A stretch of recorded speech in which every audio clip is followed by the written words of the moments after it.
अगर आप नगर निगम का टैक्स नहीं देते हैं तो आपके ऊपर पेनल्टी भी बढ़ती जाती है और कहीं ना कहीं आपसे वसूली भी कर ली जाती है। थोड़े में ज्यादा स्वाद, यही तो है इसकी खास बात। वाओ मम्मा, क्या स्वाद है। अरे मेरे राजा,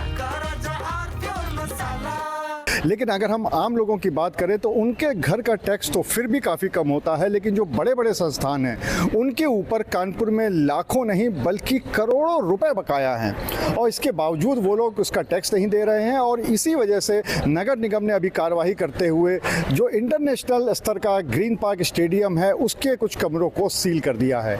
जी हाँ, जो कि जिला क्रीड़ा अधिकारी हैं उनके कमरे को सील किया गया है। उसके साथ ही साथ वहाँ पर जो स्टोर मौजूद था उसको भी सील कर दिया गया। और इसका सबसे बड़ा कारण ये था कि ग्रीन पार्क के ऊपर तकरीबन 6 करोड़ 80 लाख रुपए का गृह कर बकाया है। और सिर्फ इतना ही क्यों, इसके अलावा बहुत सारे ऐसे संस्थान हैं जिनके ऊपर जितना बकाया है वो अगर आपको पता चलेगा तो शायद आपके भी होश उड़ जाएंगे। अगर हम रेलवे की बात करें तो रेलवे के ऊपर तकरीबन नगर निगम का 148 करोड़ रुपए बकाया है। इसके अलावा जो कृषि विश्वविद्यालय है CSA, जो कि प्रदेशी नहीं बल्कि देश स्तर का, राष्ट्रीय स्तर का विश्वविद्यालय है कृषि के संबंध में, उसके ऊपर भी तकरीबन 10 करोड़ का बकाया है। फिर चाहे पराग दूध डेयरी की बात हो या फिर अन्य संस्थानों की, उनके ऊपर भी, यहाँ तक कि अगर हम जिला जेल की बात करें तो उसके ऊपर भी 5 करोड़ रुपए का टैक्स बकाया है।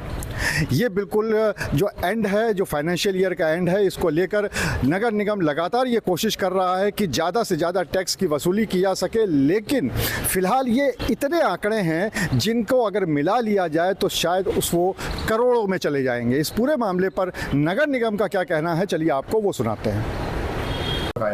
देखिए, शासन के स्पष्ट निर्देश हैं कि इसमें मार्च हमारा आ रहा है, इसमें हमें डेवलपमेंट के लिए हमको राजस्व की वसूली करनी है। नगर निगम द्वारा लगातार प्रयास किए जा रहे हैं। इसमें जिनको पहले अवसर दिया जाता है, अगर उसके पश्चात भी इनके द्वारा अगर किसी के द्वारा नहीं दिया जाता है तो उस पर सीलिंग की कार्रवाई करते हैं। और जो भी संभव कोशिश होती है कि किसी भी तरह राजस्व को बढ़ाया जा सके ताकि शहर का डेवलपमेंट हो सके।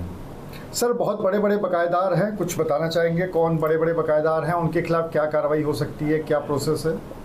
जितने भी हमारे बड़े बाकीदार हैं, CSA है, उसके पास हमारा 10 करोड़ है, हमारा पुलिस डिपार्टमेंट है, श्रम विभाग है, पराग डेयरी है, इस तरह कई अन्य डिपार्टमेंट हैं जिनके पास हमारा बाकी है। इन डिपार्टमेंट के अलावा भी इंडिविजुअल भी हैं, तो इन सब पर हम सीलिंग की कार्रवाई करेंगे, कर भी रहे हैं और आगे से और भी सख्ती से कार्रवाई की जाएगी।